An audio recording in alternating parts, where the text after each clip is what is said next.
welcome back. Now, got a special guest today, and it's some of you may recognise him. A guy from Oak Hill, living in the local area, got his own business in the area as well, and we're going to chat about that to him. And it's Doug Siddons. Welcome, Doug. Hello, mate. Nice to see you. Nice to see you. Yeah. And I've been saying for such a long time that we'd come and have a chat and meet you and see what you do. Yeah. So I thought we'd start off by saying, just give a brief overview of what you actually do, your business. Well, my tagline is I make things louder.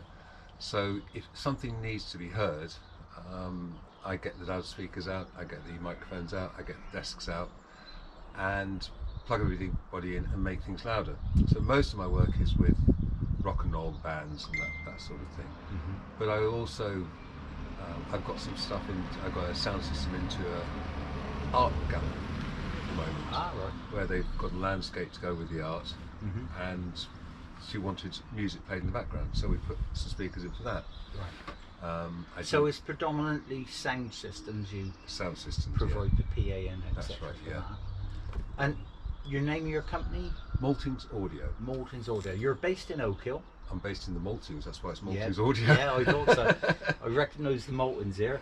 That's right. And but your job does take you all over the place, doesn't it? Yeah, we try to keep it in Somerset, but during festival season we're up Lincoln, High Wycombe. I've been as far as Scotland doing this, Wow. and said before, you know, if they will pay, I will go wherever's got to be done. Yeah. Is the answer. Well, I was going to say, I am going to mention the word. Obviously, we've been through a real tough couple of years with the COVID. I ask everybody this question: how has it affected you? It was a nightmare. We went from having 10 festivals in the book, a summer full of fun, to absolutely nothing. And in the first year, I don't mind telling you this, I got paid the only jobs I did, I took home £200 for a whole year from what I did. Fortunately, the government was there to support me, and the Production Services Association, which I'm a member of, Right.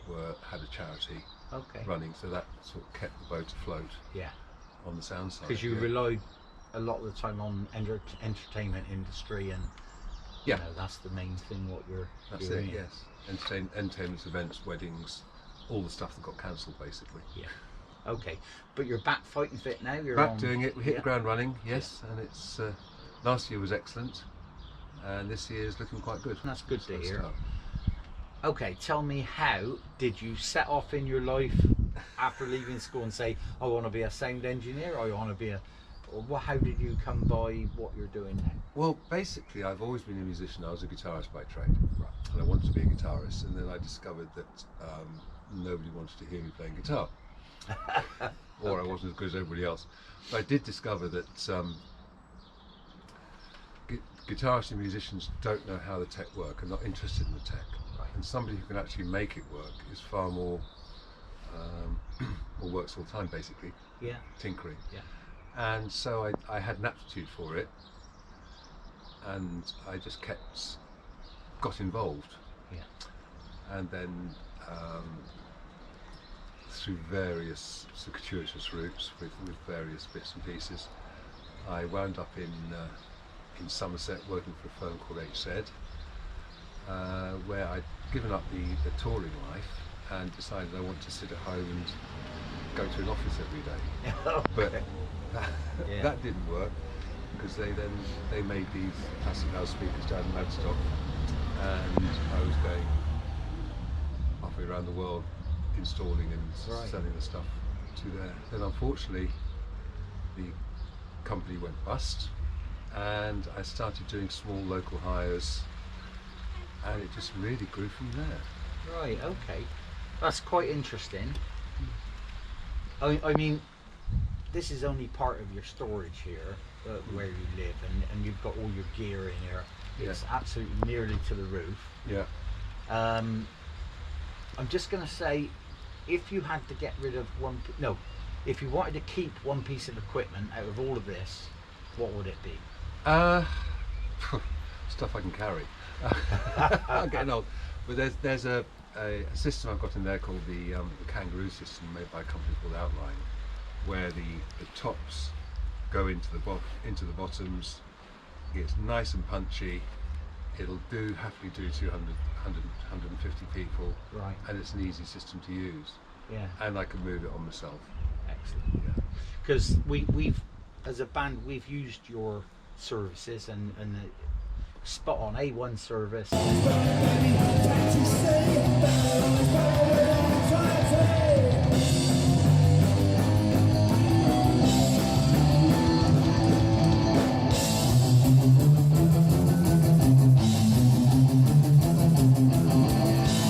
You know exactly what you're doing. You know how a band should sound. Really, you're very experienced in your field. Yeah. And what you don't know isn't worth knowing, is it really? I don't know. And you know, everybody knows you around the area as well.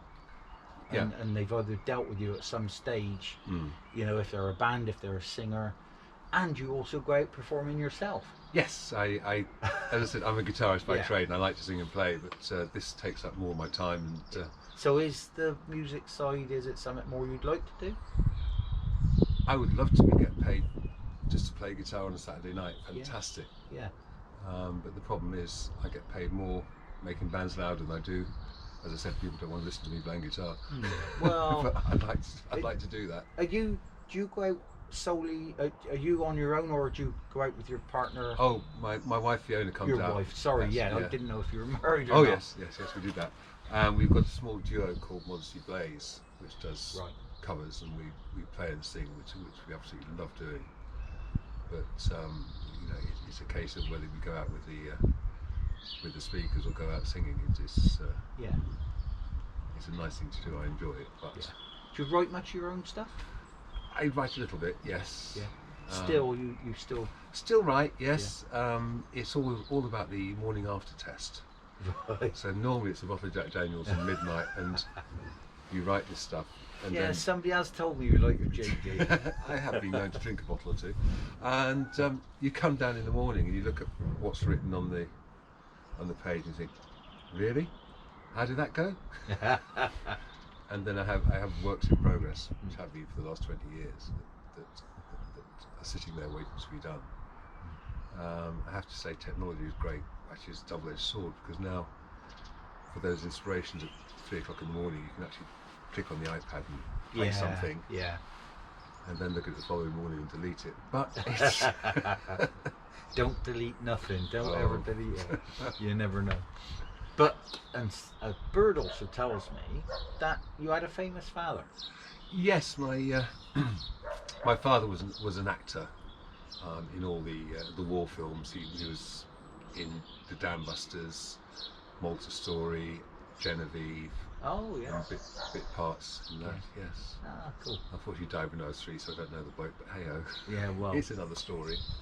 that's unfortunate, but I mean, still a good It's sort of. it's a good conversation Yeah, piece. yeah. That's right. And how about yourself? What have you done throughout your life? Just name some sort of high parts. You know what? Some bonkers parts. Yeah.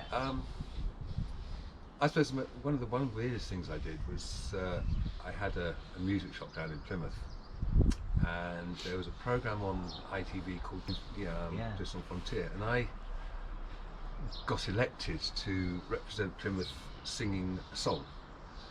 So I sang the Star of County Down in Hastings on a really wet afternoon. I was judged by Tony Blackburn and Penny Smith, Oh my gosh! and Tony called me a cheap actor book, which I don't know if that's a good thing. sums or up my not. life. Yeah. Excellent. You've heard it here. Tony Blackburn recommended. Okay, so where are you heading? You know, what's life holding for you at the moment? Well, at the moment, obviously, it's work. It's getting the stuff out the garage, paying the mortgage off, which is the reason I set it up in the first place. You know, it's for no other reason, and just to keep going as long as I can. The problem is, you get older, the gear puts on weight in the winter, Mm. it gets a lot heavier to move, and, Yeah. and when people keep on to us, we'll keep going until my ears give out. Yeah, like I say, I've spoken to a few people on the YouTube channel, and from Glastonbury area, bands, you know, singers, and they all know you. Mhm. That's the good thing. You just got to mention, Doug Siddons, That's it. and they know you, and which is brilliant. You're very well connected throughout that sort of industry. Do you have much to do with the festival wise? The festival is a great thing, let's put it like that.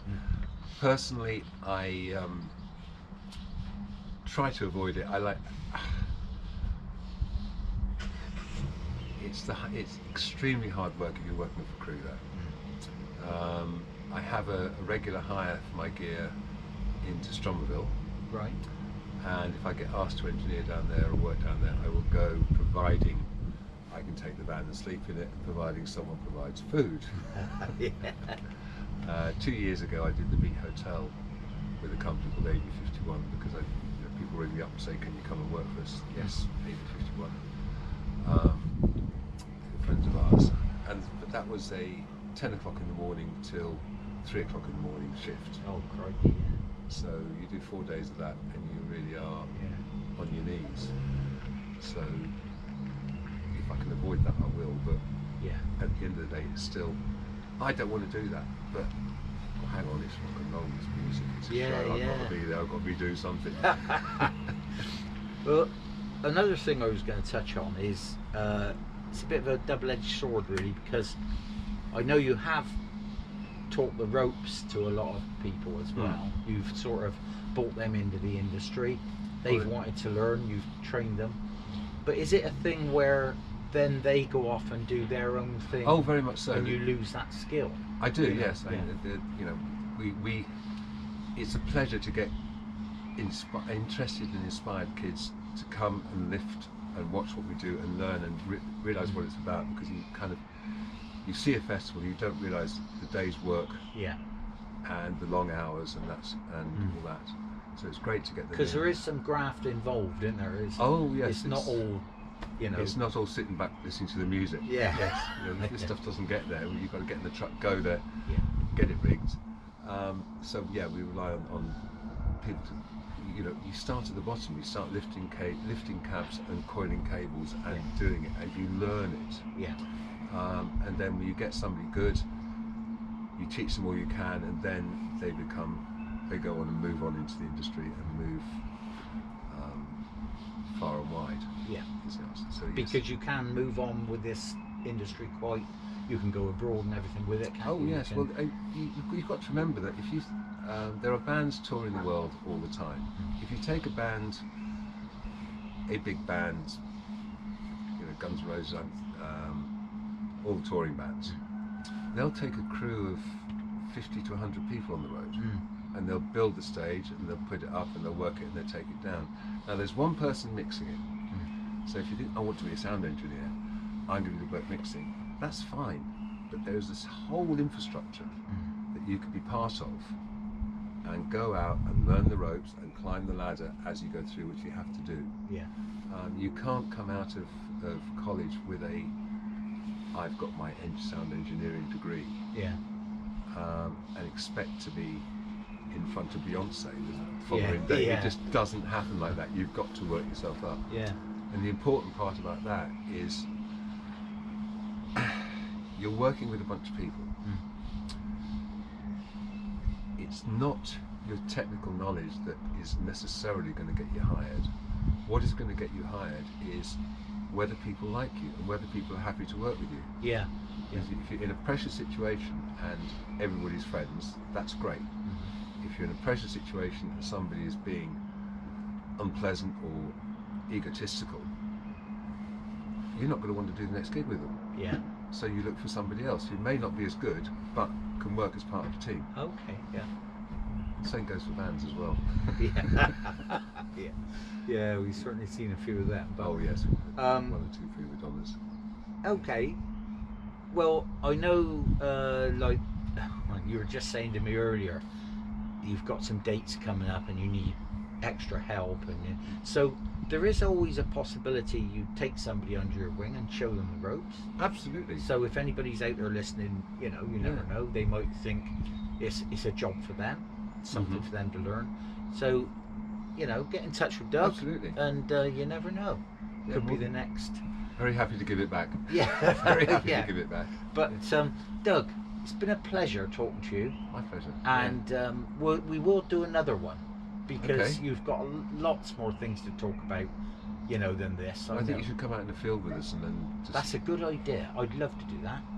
We'll come out and we'll see exactly a day in the life or a weekend of the life, and we'll see exactly what you do, because like I say, it's more, you know, the grafting, that's a big thing, building up, but then the actual work, what you do, is a technical thing, isn't it? It's a technical machine, and it can mean whether somebody books the band or not again. Oh, exactly, yes. Because what you make them sound like out the front is, you know, can mean it's what people rebook or not. Exactly. Yeah. Anyway, Doug, thanks ever so much. Absolute pleasure, mate. And we'll see you again. Thank you. Look forward to it. Cheers.